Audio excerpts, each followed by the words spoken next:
কবি রবীন্দ্রনাথ ঠাকুরকে শ্রদ্ধা জানিয়ে আজকের দিনে আমার একটি ছোট্ট নিবেদন। কবি প্রণাম।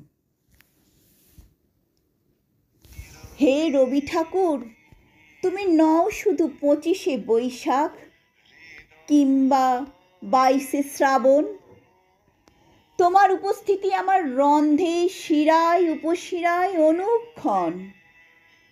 দুঃখের দিনে তোমাকেই পাশে পাই, সুখের দিনেও মনকে মাতায় তোমার লেখনীটাই। তোমার কোমল পরশ ছড়াতে যুগে যুগে তুমি আসো এ ধরাতে। তোমাকে নিয়েই চাই যে বাঁচতে সারাটি জীবন মোরা সবাই। ওগো কবি, তুমি যেখানেই থাকো মোরা করজোড়ে প্রণাম জানাই, মোরা করজোড়ে প্রণাম জানাই।